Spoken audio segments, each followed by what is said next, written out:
Ces 2 dernières années, j'ai accompagné plus de 300 personnes qui souhaitaient lancer leur agence, comme on pourrait l'appeler SMMA, même si je préfère largement appeler ça une agence de communication ou une agence de marketing.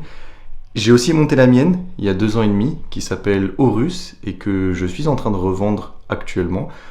J'ai aussi aidé et coaché, plutôt sous forme de consulting, une vingtaine ou une trentaine de fondateurs d'agences ou de fondatrices d'agences qui, eux, étaient entre 10 000 et 30 000 euros de chiffre d'affaires mensuel, dans l'objectif de les faire atteindre 100 000 euros de chiffre d'affaires mensuel. Donc on peut dire que sur les 3 dernières années, j'ai acquis une certaine expérience sur la réalité de la fondation d'une agence jusqu'au scaling d'une agence, c'est-à-dire à ce qu'elle atteigne 50, 60, 70 000, voire 100 000 euros de chiffre d'affaires mensuel, donc le million d'euros de chiffre d'affaires à l'année, ce qui en fait une agence de taille solide. Ce que je te propose, c'est que dans cette vidéo, je te fasse littéralement un cours, une masterclass sur les 6 piliers qui m'ont permis d'atteindre 1 million d'euros de chiffre d'affaires à l'année avec mon agence Horus. Et ce sont aussi les 6 piliers que j'enseigne à toutes les personnes que je coach ou que j'ai en consulting, qui eux aussi leur permettent de scaler et d'atteindre des chiffres qu'ils n'avaient jamais atteints avant. Donc je te propose qu'on se retrouve sur mon ordinateur, ça va être une vidéo un peu comme à l'ancienne, à l'école, où ça va être vraiment un cours, je vais vraiment te montrer de manière la plus visuelle possible ces 6 piliers-là. Une fois que tu les maîtriseras, tu t'envoleras vers le succès avec ton agence SMMA, je te le garantis. Ok, on se retrouve sur mon écran d'ordinateur. Je vais juste te rappeler un peu plus que dans l'intro aussi qui je suis et surtout pourquoi est-ce que j'ai la légitimité de faire ce type de vidéo sur ce type de sujet et surtout pourquoi je pense que tu vas en tirer des leçons très importantes pour toi que tu pourras utiliser dans ton activité. Donc, je suis le fondateur d'Horus. Donc là, je t'ai mis un screenshot du compte LinkedIn. Horus, c'est plus de 50 clients accompagnés, dont des très gros. Voilà, on a eu la chance de bosser avec pas mal de grands groupes comme Amazon, Orange, Nexity, Mythic, La Poste, et j'en passe, Trade Republic, Binance, etc. Lydia, bref. Et je suis aussi le fondateur du Charbon. Donc le Charbon, je t'en parlerai un peu plus en détail à la fin de cette vidéo, mais c'est un incubateur d'agence. Donc en gros, notre travail, c'est d'aider les personnes qui veulent lancer leur agence ou alors qui ont déjà lancé leur agence. Et l'objectif, c'est de les faire atteindre un chiffre d'affaires qu'ils n'ont jamais atteint, de 10 000 jusqu'à 100 000 euros de chiffre d'affaires mensuel. Donc voilà, il y a plus de 300 personnes qu'on a formées. Donc tout ce que je vais t'expliquer dans cette vidéo, les 6 piliers dont je vais te parler, ce sont des piliers qu'on a appliqués pour nous-mêmes chez Horus, et ce qui nous a permis d'atteindre 100 000 euros de chiffre d'affaires par mois au bout de 2 ans. Mais c'est aussi des choses et des concepts, des piliers qu'on a appliqués et qu'on applique toujours au sein du Charbon avec les personnes qu'on a en consulting, les fondateurs, fondatrices d'agences qu'on aide à exploser. Et on a pas mal de succès, pas mal de réussite, donc c'est que ces piliers-là, ils doivent être plutôt bons. On est parti. Voilà les 6 piliers, donc petit spoiler, tu vas voir que je les détaille un par un à la fin, enfin pas à la fin, mais on va les passer en revue un par un, je vais t'expliquer les tenants et aboutissants de chacun de ces piliers. Donc tu as les 6 piliers ici. Ce que je veux que tu comprennes, c'est que ces 6 piliers-là, c'est des choses qui sont extrêmement théoriques, ok ? Cependant, je vais te les détailler, donc tu vas comprendre ce qu'ils contiennent et pourquoi il faut faire attention à ces piliers-là. Mais le but premier de la vidéo, c'est simplement que tu les identifies, tu identifies leur importance, que tu sois capable ensuite de les prendre un par un et d'analyser ta situation par rapport à chacun de ces piliers. Donc on va voir ensemble par exemple le premier pilier qui est le pilier de la finance, ok ? Dans la finance, il y a certaines choses qu'il faut absolument regarder, certains concepts qu'il faut absolument respecter. Tout ça fait partie du premier pilier, pilier finance. À la fin de cette vidéo, tu seras normalement en capacité de prendre le pilier finance par exemple, de l'analyser avec l'analyse qu'on va voir juste ici, que je te passerai en revue en détail juste après, de l'appliquer à ton business, de prendre de la hauteur et de regarder ce qui va et ce qui ne va pas sur le pilier finance de ton entreprise. Une fois qu'on aura passé les 6 piliers en revue que tu vois ici, tu pourras le faire un par un pour ton agence, pour ton entreprise de service ou pour ton entreprise de freelance. Alors là, si tu es freelance, ton activité de freelance plutôt. Et en faisant ça, à la fin, tu auras une analyse complète qui te permettra de repartir du bon pied et d'être sur la bonne voie pour aller scaler et atteindre des très très gros chiffres avec ton activité. Donc voilà le but principal de la vidéo, mais je pense que tu l'avais compris. Bref, on va voir chacun des piliers un par un, je te les montre juste ici. Le premier pilier, ça va être le pilier de la finance. Je te le détaillerai après. Le deuxième, le pilier juridique. Le troisième, le pilier structuration. Donc là, ça va être recrutement, management, les structures de coûts, etc. Le pilier des offres, donc comment constituer de bonnes offres, qu'est-ce qu'il faut garder au sein de tes offres, parce que c'est ce qui fait la différence en vérité chez une entreprise ou chez une agence, en tout cas une entreprise de service, les offres. L'acquisition, pour moi c'est le nerf de la guerre, si tu trouves pas de clients, t'es mort, et c'est celui qui trouve le plus de clients qui à la fin fait le plus d'argent. Et le pilier numéro 6 qui est un pilier un peu bonus qui s'appelle le pilier initiative qu'on va voir ensemble.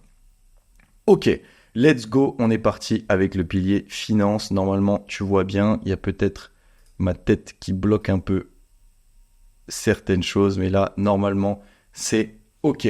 Le pilier finance, alors c'est simple, c'est le premier pilier parce que pour moi, il fait partie des plus importants, ou du moins c'est celui qu'il faut regarder en premier quand on va faire l'analyse de la santé ou l'analyse de ce qui ne va pas dans ton entreprise. Il y a 3 piliers à l'intérieur de ce pilier, ok ? 3 choses qu'il faut comprendre. Le premier, ça va être le fait que cash is king, ok ? Cash is king, ça veut dire que pour une entreprise qui vend du service, tout ce qu'on va réaliser et tout ce qu'on va chercher à faire, c'est du cash. On ne va pas chercher à faire énormément de chiffre d'affaires comme pourrait le vouloir une startup, par exemple, qui veut être revendue plus tard, etc. Nous, on va chercher de la rentabilité. Donc, cash is king. La trésorerie, c'est un sujet qu'il faut extrêmement surveiller lorsqu'on est en agence, ok ? Et il y a une règle que j'aime bien, si on rentre un peu plus dans les détails, qui est BFR x 12.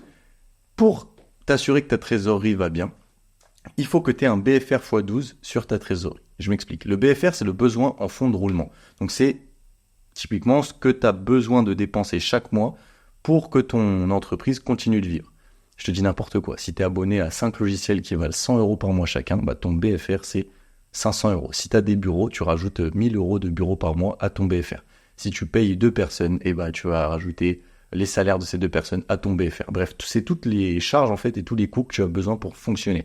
Pour que ta trésorerie soit en bonne santé, il faut qu'elle soit égale à 12 fois le montant de ton BFR mensuel. Si tu arrives à avoir un montant de trésorerie égal à ça, tu as compris la règle du cash is king, ok ? Il y a plein d'autres règles, etc. Mais malheureusement, dans cette vidéo, je ne pourrais pas forcément aller vraiment en profondeur parce que j'en aurais pour... t'imagines bien que le charbon, il y a plus de 150 heures de vidéos sur lesquelles on revient là-dessus. Donc, ce serait compliqué pour moi d'aller dans les détails un par un, mais je te donne une règle comme ça, une petite bille qui te permet de comprendre à quel point cash is king, ok ? Le deuxième point, c'est l'art de marger. Donc, je t'ai parlé de rentabilité versus chiffre d'affaires. Quand tu as une agence, tu fais de la prestation de service, tu cherches de la marge, tu cherches de la rentabilité. Donc, tu dois avoir une gestion des coûts aux petits oignons et tu dois comprendre tes marges. C'est hyper important. Donc, il faut vraiment que tu regardes ces points-là et que tu les analyses parce que ce qui tue beaucoup d'agences, c'est une mauvaise gestion des coûts avec des charges trop élevées par rapport à un chiffre d'affaires trop bas. Et il n'y a pas cette règle-là non plus du BFR x 12. Ensuite de ça, le troisième point, ça va être survivre. Le business d'agence, c'est un business qui est différent, encore une fois, je compare avec le business des startups, etc. Puisque tu peux pas lever des fonds, tu peux pas compter sur l'investissement des autres pour survivre. Donc c'est toi et toi-même avec ton business. Donc pour survivre, il faut mettre en place des règles de facturation et des règles d'acompte. Ça revient avec le fait que cash is king. Il faut absolument, quand tu travailles, et malheureusement il y a très peu de personnes qui le font, il faut se mettre dans une optique de survie. Cette optique de survie, elle veut dire qu'il faut encaisser les sous avant de travailler, ou du moins encaisser une partie des sous avant de travailler. Il faut avoir une politique de facturation et une politique d'acompte qui est très rigide. Ne travaille jamais avec ton agence sans avoir touché l'argent. Fais des acomptes 30%, 50% avant le début de la mission, ce qui fait que tu as déjà récolté une partie de l'argent que ton client te doit avant de travailler. Sinon, ça peut te tuer si jamais tu dépenses de l'argent dans les prestataires, par exemple, etc. Et que ton client te paye 2 mois après parce qu'il a des retards de facturation, etc. Et tu ne vas pas survivre. Donc, il faut se mettre, quand on a une agence, dans une posture de survie avec des règles de facturation très rigides. Et ça passe par le fait de mettre un acompte. Donc, mets un acompte. Bref, tu l'as compris sur le pilier finance. Il faut absolument que tu regardes ces 3 points-là. C'est hyper important, ok ? Que tu prennes ta structure et que tu regardes si tu es vraiment très rigide et très... intolérant, et c'est même ça le mot, très intolérant sur ces points-là. Le pilier numéro 2 qui va un peu dans la continuité du pilier finance, c'est le pilier juridique. Trop d'agences ou trop de prestataires de services, freelance, bref, dépendamment de ton activité, ne prennent pas au sérieux cette partie juridique alors que ça peut littéralement tuer une activité aussi. Je te le dis en connaissance de cause.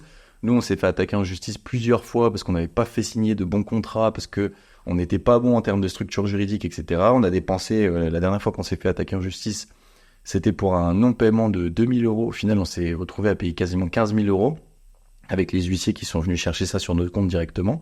Donc, on n'était pas prêt juridiquement et il faut pas que tu fasses cette erreur-là. Il faut que tu te fasses accompagner, il faut que tu aies un avocat, il faut que tu aies un comptable, il faut que tu aies quelqu'un en recouvrement. Tu vas le voir, on va en parler un peu plus en détail, mais tu le vois sur cette petite structure-là. Le juridique, c'est hyper important. Il y a 3 points clés sur le juridique auxquels tu dois faire attention. Le premier, ça va être le point des contrats. Tout ce que tu fais, n'importe quelle prestation, peu importe le montant, il faut que tu signes un contrat. Un contrat entre le client et toi, mais aussi un contrat entre tes prestataires, si tu en as, et toi. Rien faire sans contrat. Si ton prestataire te fait un faux bon, il te faut un contrat. Si tu n'as pas de contrat, tu ne peux rien faire contre lui. Si ton client ne te paye pas et que tu n'as pas de contrat, ça va être compliqué d'aller récupérer l'argent. Hyper important de faire des contrats. Je sais que c'est chiant, mais aujourd'hui, il y a des solutions comme Captain Contrat ou même Legal Place, avec qui on travaille d'ailleurs sur le charbon, qui te permettent de faire des contrats hyper rapidement pour très peu cher, qui sont rédigés par des juristes et des avocats. Hyper important. Au niveau des contrats, c'est important quand même, plus tu vas évoluer, de te faire accompagner par des avocats. Donc c'est très bien d'avoir un avocat qui rédige tes contrats. Si tu ne le peux pas au début, comme je te l'ai dit, il y a des alternatives. Ensuite de ça, il y a la fiscalité. Okay, la fiscalité, ça va être le deuxième gros point. Trop de personnes font de l'argent, donc rentrent de l'argent sur le compte bancaire, mais au final, cet argent disparaît parce qu'il y a un manquement au niveau de la connaissance de la fiscalité. C'est pour ça qu'il faut absolument se faire accompagner par un expert comptable qui va t'aider à structurer tes dépenses, structurer tes coûts, structurer les paiements des impôts, etc. Parce que ça peut nous tuer. Moi, je connais quelqu'un qui, par exemple, n'avait pas déclaré sa TVA pendant toute l'année d'activité, qui à la fin a dû déclarer sa TVA et qui s'est retrouvé avec 50 000 euros à payer de TVA à la fin de l'année. Parce que mauvais accompagnement comptable et mauvaise connaissance de la fiscalité, ce qui fait que niveau trésorerie dont je te parlais au début avec la finance, c'est compliqué de survivre si tu as 50 000 euros à payer à la fin de l'année que tu n'avais pas anticipé de payer. Et structure juridique qui est le troisième point, donc les comptables, etc. sont aussi hyper importants, les avocats comptables sont aussi hyper importants là-dedans, donc fais-toi accompagner par, encore une fois, des alternatives ou par des experts comptables et avocats si tu es un peu plus évolué et si tu penses que c'est le moment d'investir dedans. Mais c'est hyper important. Avoir une agence ou un cabinet de recouvrement, les non payés en agence peuvent te tuer. Comme je te l'expliquais, tu fais une prestation pour un client, le client ne te paye pas. Si tu n'as pas de contrat, si tu n'as pas de cabinet de recouvrement, ça va être très compliqué d'aller chercher l'argent. Un cabinet de recouvrement, c'est simplement des avocats spécialisés qui vont aller, entre guillemets, menacer le client de payer et te récupérer ton argent contre une commission. C'est hyper important de l'avoir. Nous, il y a encore très peu de temps, j'ai fait un recouvrement sur une facture de quasiment 10 000 euros aussi. Le cabinet nous a pris 15%, il me semble. Mais au final, on a récupéré 8 500 qu'on n'aurait jamais dû récupérer si on n'avait pas eu de cabinet de recouvrement. Et les non payés en tant que prestataire de service, ça peut vraiment te tuer. Et aussi l'administratif, en vrai, ça fait partie de l'activité d'agence et trop de personnes, en tout cas pour les gens qui ont une activité en France, parce que si jamais tu es à Dubaï, il n'y a pas d'administratif, il n'y a quasiment pas d'administratif. Mais en France, c'est très compliqué, l'administratif. Moi, je te conseille vivement de passer par un expert comptable. Il y a des solutions comme Indy qui te permettent, je crois que c'est moins de 350 000 euros de chiffre d'affaires à l'année. Tu peux passer par Indy, ça coûte très peu cher, c'est comme un logiciel. Et tu peux avoir ta comptabilité, ta gestion administrative, etc. chez eux. Donc, je te conseille réellement de faire très, très attention à ça. Voilà pour le deuxième pilier. Donc, je te conseille de revoir tout ça si tu ne fais pas de contrat, si tu n'as pas de cabinet de recouvrement, si tu n'as pas de solution d'avocat, etc. C'est hyper important. On est en France. Il faut se baquer. Le troisième point, ça va être la structuration. Alors là, on rentre dans les piliers qui vont être de plus en plus complexes. Moi, je ne vais pas rentrer dans les détails parce que, comme je te l'ai dit, on rentre dans les détails dans des sessions de consulting. Ça dure plusieurs mois et puis c'est du cas par cas. Par contre, je vais te donner les éléments clés sur lesquels toi, tu dois faire attention. La structuration. Il y a 3 points. Les ressources humaines qui est le premier point. Le recrutement et le management, c'est un peu le nerf de la guerre du développement d'une agence. Il ne faut pas oublier qu'une agence, c'est un business d'humain. Donc si jamais tu recrutes mal, si jamais tu manages mal, et je sais de quoi je parle parce qu'encore une fois j'ai fait énormément d'erreurs de recrutement lorsqu'on était en train d'évoluer et de scaler avec Horus. On est passé de 3 personnes à quasiment 12 personnes en quelques mois Et on a fait beaucoup d'erreurs de recrutement, des personnes qu'on a dû renvoyer parce qu'ils ne correspondaient pas aux valeurs de l'entreprise, parce qu'ils ne travaillaient pas comme on voulait travailler. Bref, ce sont des choix en fait qui peuvent te tuer encore une fois ton entreprise. Donc il faut faire très attention au recrutement et au management. Ce que je te conseille, c'est de te former un maximum sur ces sujets-là. Il y a énormément de formations sur Internet et énormément de livres qui sont hyper pertinents. La chose la plus pertinente reste de discuter avec tes pairs, donc entre guillemets avec les gens qui ont la même activité que toi. Voilà, il faut essayer de rentrer en contact avec eux et de leur poser des questions sur les ressources humaines. Nous, je sais que ça nous a énormément aidé de discuter avec des gens qui ont des agences qui sont plus grosses que nous, qui font 10 millions à l'année, 15 millions à l'année, sur le recrutement et sur le management. Voilà, c'est des personnes qui gèrent plusieurs dizaines, voire centaines de collaborateurs, donc ils savent de quoi ils parlent, et ils ont mis en place des choses qui leur permettent de bien recruter. Mais c'est hyper compliqué de recruter, de manager, donc il faut que tu te formes là-dessus, et si tu développes ton agence, c'est un point sur lequel tu dois vraiment être vigilant ou vigilante. Le deuxième point, ça va être la culture d'entreprise.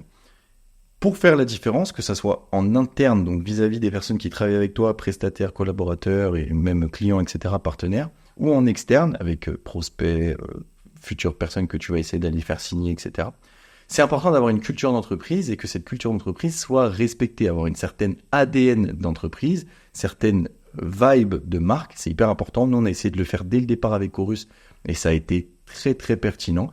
Et un environnement de travail qui correspond à cette culture d'entreprise. Donc lorsque tu lances ton agence, alors ça c'est des sujets que tu verras lorsque tu seras à 10, 15, 20K, et si jamais tu y es déjà, il faut que tu regardes ça. De chiffre d'affaires par mois, je parle. C'est des sujets que tu vas devoir adresser, mais c'est des sujets qui sont importants. La culture d'entreprise, ça va te permettre d'imposer une ADN en externe comme en interne et d'être reconnu à ta juste valeur. Ça va contribuer à ce qu'on appelle la valeur perçue. Donc c'est hyper important de travailler sur cette structuration, et nous, avec les coachés, les personnes qu'on a en consulting, les fondateurs, fondatrices d'agences, on appuie beaucoup sur cette culture d'entreprise, même si c'est un sujet qui vient après, parce qu'il est important pour faire la différence. Les marques qu'on reconnaît aujourd'hui et les marques qu'on achète aujourd'hui ont une très forte culture d'entreprise. Ensuite, vision et objectif. Il y a trop de personnes que je vois qui sont pas claires sur leur vision qu'ils veulent avoir et leurs objectifs. Moi, je dis toujours, dans le monde des agences, il y a deux manières de fonctionner. Il y a ceux qui veulent faire un empire, et il y a ceux qui, de l'autre côté, veulent faire une vache à lait. Ceux qui veulent faire un empire, ce sont des personnes qui veulent potentiellement revendre à une très grosse agence leur agence. Donc, ils cherchent à faire un maximum de chiffre d'affaires, à recruter un maximum de monde, à créer un groupement d'agences avec des services différents, etc. Je te donne 2-3 exemples. Follow, le groupe Kudak, par exemple, le groupe Splasher, que tu verras, c'est des très très grosses entreprises que tu connais probablement dans le monde des agences indépendantes, je parle, qui ont cette dynamique-là. Et la dynamique d'à côté, qui est une dynamique vache à lait, celle qu'on a au début voulu faire avec Chorus, mais on s'est retrouvé coincé dans l'autre. Au final, on n'a jamais vraiment réussi à faire un choix. C'est la vache à lait, donc c'est tu recrutes le moins possible, tu as le moins de ressources humaines possible, tu fais moins d'argent, donc entre guillemets, tu fais moins de volume d'affaires, mais tu cherches une rentabilité. Et la vache à lait, c'est entre guillemets la vache qui va te donner tout le temps du lait, c'est-à-dire qui va te reverser du cash, etc. Donc il y a ces deux visions-là, et il y a trop de fondateurs d'agences qui, dès le départ, ils lancent leur agence, mais ils savent pas ce qu'ils veulent faire. Est-ce qu'ils veulent faire une vache à lait, est-ce qu'ils veulent faire un empire? Ça, c'est l'une des premières choses. Fixer des OKR. OKR, c'est les objectifs précis que tu vas devoir te fixer.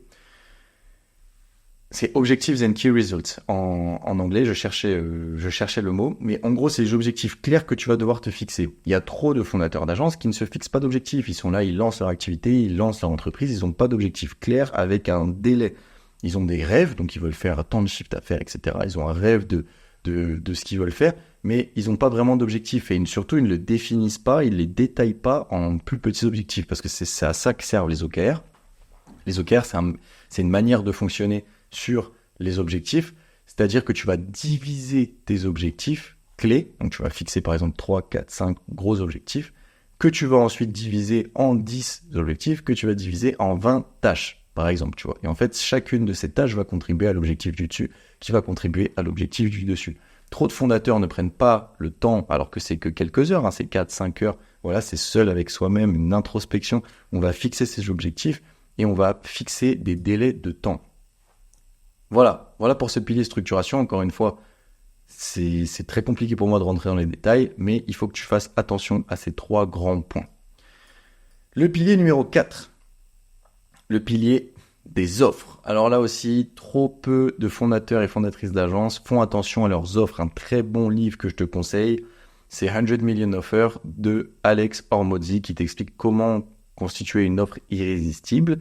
Je pense que c'est un livre très intéressant pour toutes les personnes qui vendent du service en particulier parce que il reprend tout. Il reprend tout ce qui concerne une offre et c'est hyper intéressant.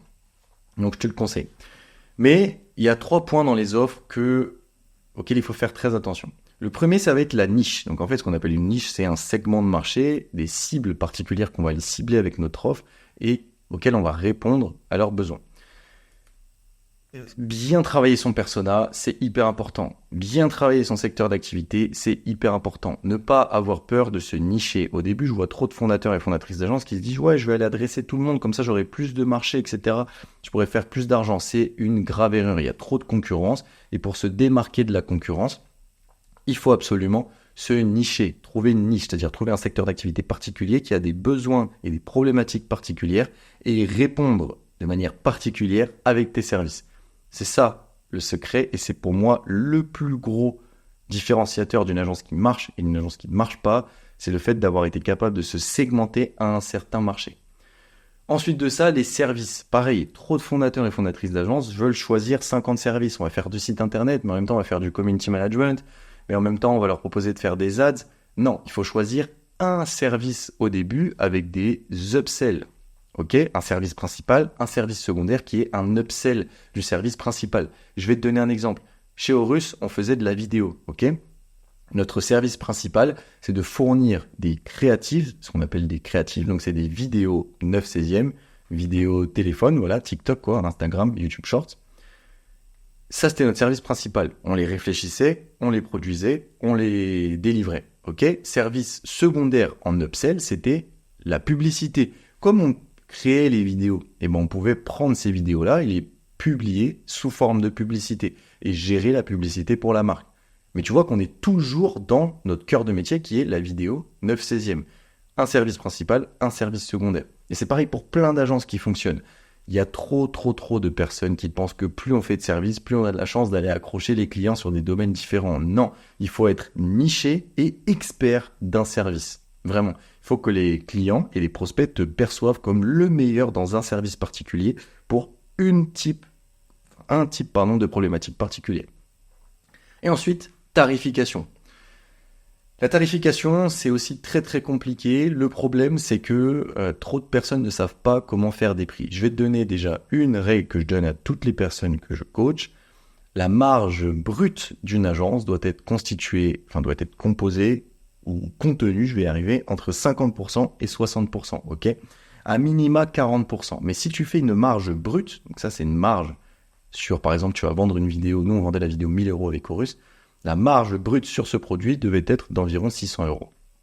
Si tu es à moins de 40% de marge brute, c'est qu'il y a une problématique sur tes offres. Donc, tes prix doivent être définis en fonction de cette thématique-là, en fonction de cette variable-là. Tu peux aussi faire des packs. Je sais qu'au début, ça aide énormément de faire des packs. Donc, les petites agences font des packs. Nous aussi, on avait fait des packs et c'est plutôt intéressant puisque ça permet de comprendre. Et il faut que tu vérifies ta marge par produit, comme je viens de te le dire, qui doit être équivalente à 50-60%, mais qui ne doit jamais aller en dessous des 40%. Il faut aussi prendre en compte la concurrence, il faut aussi prendre en compte la stratégie de pricing. Bref, encore une fois, je ne vais pas pouvoir rentrer en détail. Si jamais ça t'intéresse, mets-le moi en commentaire, je pourrais rentrer en détail là-dessus, dans la manière dont on fait des tarifs pour une agence. Mais il faut que tu fasses attention à ta tarification et attention à tes marges. Le point numéro 5, le pilier numéro 5. L'acquisition, comme je te l'ai dit, c'est peut-être l'un des piliers les plus importants aussi, puisque si tu n'as pas de clients, si tu ne vas pas acquérir des nouveaux clients, des nouveaux prospects, malheureusement, ton activité va soit ralentir, soit se prendre un mur, et tu n'y arriveras pas. Donc, c'est hyper important d'avoir un bon système d'acquisition. Dans l'acquisition, il y a 2 manières de faire. Il y a l'outbound et l'inbound. Les deux vont ensemble et l'un ne va pas sans l'autre pour moi. Il y a trop de gens qui pensent que juste avec l'outbound ou juste avec l'inbound, vous allez y arriver. Non, il faut faire les deux. L'outbound, c'est tout simplement la prospection, donc aller chercher les clients. L'inbound, c'est faire venir les clients à soi en faisant rayonner sa marque, en faisant rayonner sa valeur perçue. Et donc, les gens seront intéressés via le contenu que tu vas partager et viendront directement à toi dans ta boîte mail, dans ton LinkedIn, dans je sais pas quoi, dans ton téléphone. Les gens t'appelleront pour venir bosser avec toi. Tu vois, c'est les opposés. Hein. Outbound, c'est toi qui vas les chercher. Inbound, c'est eux qui viennent te chercher. L'outbound, il faut se concentrer dessus. Il ne faut pas uniquement se concentrer sur l'inbound. Comme je te disais, il y en a trop qui font l'erreur de choisir l'un ou l'autre. Pour moi, il faut faire les deux et ils sont indissociables. L'outbound, les meilleures pratiques qu'on a eues, nous, il y en a 3. Okay, si tu as une agence, je te conseille vraiment de tabasser ces 3 canaux-là pour aller chercher des nouveaux clients et ne pas te concentrer sur les autres parce que pour nous, et même pour toutes les personnes que j'ai coachées, ils sont pas... c'est infime en fait la proportion de clients qui vient des autres canaux. La majorité des clients vient de ces canaux-là. Le premier, ça va être LinkedIn. LinkedIn, c'est 26 millions, je crois, de professionnels. Donc, autant te dire que tous tes clients, en fait, sont sur LinkedIn, peu importe ta niche, peu importe ton secteur, peu importe ton service. LinkedIn, tes clients, ils y sont. En plus, ils y sont pour parler professionnel parce qu'ils savent que c'est un réseau social professionnel. Donc, il faut absolument que tu ailles les attaquer sur LinkedIn, que tu leur envoies des messages, que tu prospectes sur LinkedIn. Aujourd'hui, on a des magnifiques outils qui permettent d'aller attaquer les gens sur LinkedIn, comme par exemple Wallaxy, avec des séquences que tu peux automatiser, etc. Mais en tout cas, tes clients sont sur LinkedIn. Trop de personnes n'utilisent pas LinkedIn alors que le business est là-bas. Le deuxième canal qui nous a vraiment apporté, nous, c'est le call calling. Donc, c'est simplement décrocher son téléphone et appeler la personne que tu as envie d'appeler pour lui vendre ton service, enfin, pour lui proposer un rendez-vous pour, in fine, lui vendre ton service. Ça, c'est une méthode qui est très couillue. Nous, on en a beaucoup fait et ça nous a beaucoup sorti de notre zone de confort avec Horus et mon associé Steve. C'était pas évident, mais franchement, c'était très marrant de le faire. Voilà, j'ai eu par exemple le PDG de Lydia au téléphone, Cyril Chiche, et ça a débouché sur un rendez-vous après. Puis on a bossé avec eux, tu vois. Donc parfois le culot marche et le cold calling, c'est vraiment ça. J'ai eu aussi le PDG de la Fnac, Enrique Martinez, au téléphone. Et au final, on a eu un rendez-vous. Alors là, on n'a jamais signé avec eux parce qu'on était trop jeunes et qu'on n'était pas préparés. Mais on a quand même eu rendez-vous avec eux. Bref, c'était quand même assez marrant, le call calling. Je pense que tu peux choper énormément de monde en call calling parce que ça crée une relation humaine directe avec la personne que tu appelles.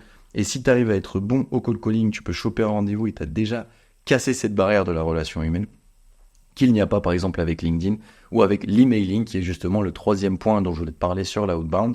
Et le 3e canal à privilégier. L'emailing, pareil, on a de superbes outils. Aujourd'hui, on a l'Emlist qui est hyper pertinent, avec lequel tu peux créer des séquences. Franchement, tout en automatisé, ça va très vite, c'est super bien fait. Et il y a de superbes résultats. Voilà, tu cherches les adresses email et tu les sources. Il y a plein de manières de le faire aussi en automatique avec Sales Navigator, par exemple.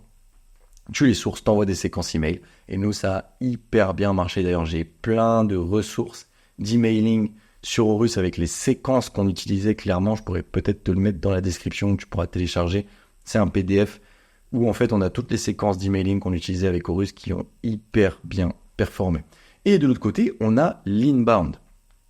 L'inbound, il y a plein de manières de faire de l'inbound. Okay, donc comment faire venir les clients à toi, sachant que tu vas vendre à des professionnels. Donc si tu as une entreprise de service, techniquement tu vas vendre à des professionnels, à des entreprises, ou en tout cas à des personnes qui ont une entreprise.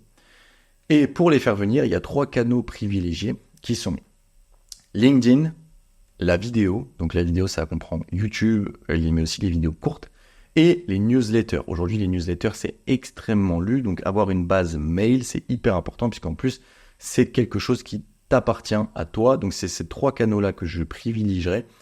En priorité LinkedIn, comme je te le disais, c'est les mêmes arguments pour l'inbound que l'outbound. Le business est sur LinkedIn, sauf qu'il y a un truc en outbound qui est très cool, c'est qu'il n'y a que 1% ou 2% des utilisateurs LinkedIn en France qui publient de manière quotidienne. C'est-à-dire que si tu partages du contenu sur LinkedIn, tout de suite, tu es dans le top 2% des personnes les plus visibles sur 26 millions de professionnels. Donc si jamais tu veux être visible et si jamais tu veux parler de toi, de ta personne, de ton entreprise, de tes offres, de tes résultats, de ce que tu veux faire, c'est hyper pertinent puisque les gens vont s'intéresser à toi comme ça. Je le sais parce que chez Horus, ça nous a fait exploser et chez les fondateurs et fondatrices d'agences que j'accompagne, ça les fait exploser aussi. Et surtout, ce qui est cool, c'est que pour publier sur LinkedIn, il n'y a pas besoin d'être un crack. Il y a plein de ressources sur YouTube qui te permettent de comprendre comment publier, comment faire des posts LinkedIn. Il suffit de regarder un peu comment font les autres aussi et de s'en inspirer, de trouver un peu son rythme. Et ça va super vite.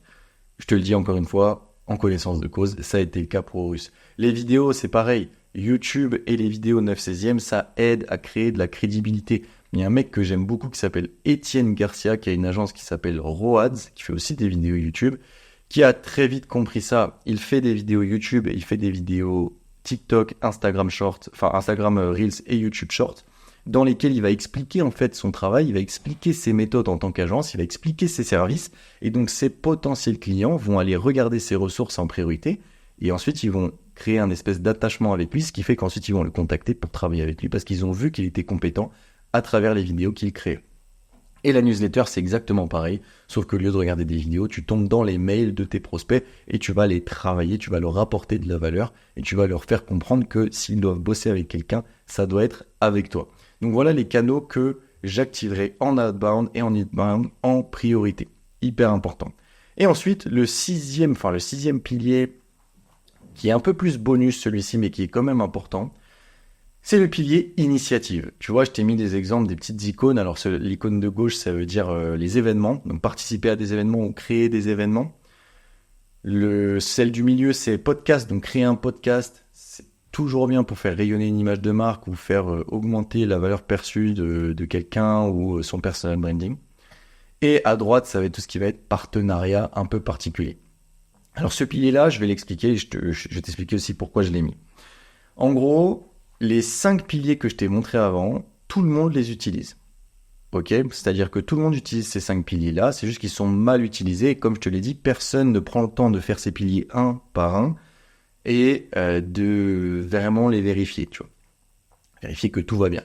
Par contre, ce 6e pilier, il n'y a personne qui le fait. Les initiatives, c'est ce qui, je pense, nous a permis à Aurus de sortir en fait du lot et de tirer notre épingle du jeu, entre guillemets, sachant qu'on était une toute petite entreprise avec énormément de concurrence sur un marché très concurrentiel. Je te donne un exemple. On a créé un événement qui s'appelle le Tactic Day. Ce Tactic Day, c'était un événement qu'on a créé en collaboration avec TikTok France et on a simplement accueilli des professionnels et on les a nourris avec des informations qui étaient sous forme de conférences du coup pendant toute une journée sur TikTok. Comment utiliser TikTok en tant qu'entreprise ? Comment leur entreprise pouvait utiliser telle fonctionnalité de TikTok, etc. Bref, on a invité des créateurs de contenu, etc. Et à la suite de cet événement, on a signé plus de 150 000 euros de contrats sur l'année.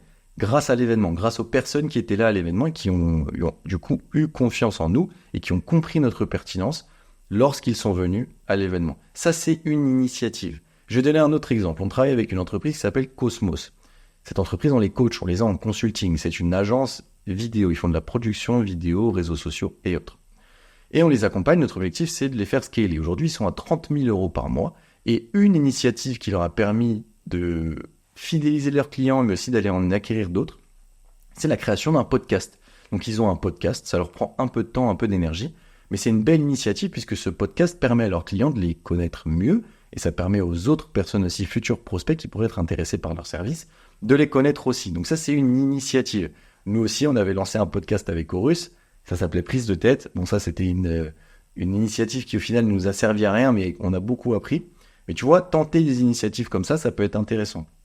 Signer des partenariats. Donc, tu vois, aller signer des partenariats avec d'autres entreprises, avec potentiellement d'autres agences d'un autre domaine. Nous, on avait signé des partenariats, par exemple, pour répondre avec des appels d'offres. Enfin, sur des appels d'offres avec d'autres entreprises. On a répondu à un appel d'offres, par exemple, avec Com, puisqu'on était dans l'incapacité de faire certaines choses. Et on a voulu s'associer avec une agence de production vidéo pour pouvoir répondre à un appel d'offres. Ce genre d'initiative, c'est pour moi le 6e pilier, parce que c'est ce qui va permettre de sortir du lot. Aujourd'hui, tout le monde peut créer son agence. Voilà, on va pas se mentir, et je suis le premier à le dire. Tout le monde peut créer son agence. Tout le monde peut respecter les 5 premiers piliers. Certes, il y a très peu de gens qui le font dans les faits. C'est pour ça que je fais cette vidéo et c'est pour ça tu dois absolument la suivre et absolument en retirer ces 5 piliers principaux et ce 6e pilier bonus. Mais ce pilier-là, justement, les initiatives, il y en a très peu qui le font. Trop peu de personnes essayent de sortir du lot, essayent de prendre des initiatives un peu différentes pour tirer leur épingle du jeu. Donc c'est pour ça que ce bonus est là. Si tu as des initiatives, à partir du moment où elles ne te prennent pas trop de temps, et à partir du moment où elles sont faites pour te rapporter plus d'argent, en tout cas rapporter plus d'argent à ton agence, tente-les ces initiatives. Quoi qu'il arrive, tu ne perds jamais, soit tu apprends, soit tu gagnes, tu vois. Donc ces initiatives-là sont importantes, c'est pour ça que je voulais te parler de ce pilier. Je voulais conclure quand même cette petite vidéo, alors ça je vais te montrer après. Je voulais te conclure cette petite vidéo sur justement un peu la mind map entre guillemets de ce qui va se passer une fois que tu as regardé cette vidéo en entier, alors que je sais que si tu es arrivé là, franchement c'est très très bien parce qu'elle n'est pas forcément très digeste cette vidéo, mais elle est très technique, tu vois, très complexe, et donc si tu as suivi jusqu'ici, c'est top. Maintenant, comment scaler correctement? Je t'ai donné les piliers là. Numéro 1, organiser un point mensuel. Ok, donc tu vas organiser un point mensuel avec toi-même si tu es tout seul ou avec les personnes qui travaillent avec toi, tes associés, si jamais vous êtes plusieurs. Tu dois passer en revue les 6 piliers, un par un, tels que je te les ai présentés. Donc tu commences par la finance, tu finis par les initiatives. Ensuite, en troisième point, tu vas noter sur 10 chacun des piliers en toute objectivité, en fonction de ce qui se passe dans ton agence, dans ton entreprise. Ok, donc tu reprends le pilier finance, tu regardes en fonction des éléments que je t'ai passés, si t'es bien, pas bien, s'il y a des choses à changer, si t'as implémenté ça, si t'as pas implémenté ci, et tu te donnes une note sur 10. Si t'es tout pourri, tu te notes 1, si t'es vraiment bien, tu te notes 8, 9, tu vois. Et ça, en toute objectivité. Tu le fais sur les 6 piliers. Ensuite de ça, en point numéro 4, en étape numéro 4, tu vas identifier toutes les problématiques à l'origine des mauvaises notes. Donc si en finance, tu t'es donné 2 ou 3 sur 10, identifie toutes les problématiques qui font que tu t'es donné cette note-là. En numéro 5, tu vas implémenter des actions sur les piliers qui sont moins bien notés. Donc par exemple, si tu es moins bien noté en juridique, mais qu'en acquisition, tu es super bien, et ben il va falloir que tu ailles trouver un avocat et que tu ailles trouver un expert comptable, ou alors que tu les changes, ou alors que tu discutes avec eux, enfin bref, que tu appuies en fait sur les endroits où tu as identifié la cause de la mauvaise note sur ce pilier-là, et que tu implémentes des actions. Et le numéro 6, l'étape numéro 6, c'est réitérer chaque mois jusqu'à progresser sur tous les piliers. Nous, c'est ce qu'on a fait avec Horus. C'est ce qui nous a permis de garder, entre guillemets, la tête froide et d'avoir une direction claire à chaque fois, et donc de scaler sans se casser la gueule ni retomber dans nos travers. C'est de faire cette méthode-là en 6 étapes, avec les 6 piliers, de les passer en revue tous ensemble. Donc nous, on est 4 associés, on se faisait des réunions tous les 4 associés tous les mois sur lesquelles on voyait toutes les problématiques, on identifiait celles-ci, et on essayait de les détruire une par une. Et c'est ce qui a fait qu'on a progressé extrêmement rapidement. Et on a ajouté des initiatives, comme je t'en ai parlé, qui ont fait qu'on a eu une croissance exponentielle. Donc voilà pour ce que tu dois faire avec ces 6 piliers. Je voulais quand même conclure, comme je te le disais, avec le charbon. Je te le repitch très rapidement. Et si jamais ça t'intéresse qu'on travaille ensemble, ou du moins qu'on regarde si on peut travailler ensemble, qu'on en discute, dans la description, tu trouveras un lien qui t'amènera vers un appel de sélection avec Jean-Eudes de mon équipe, donc qui bosse dans le charbon, qui a accompagné aussi toutes ces agences-là qui sont dans le charbon.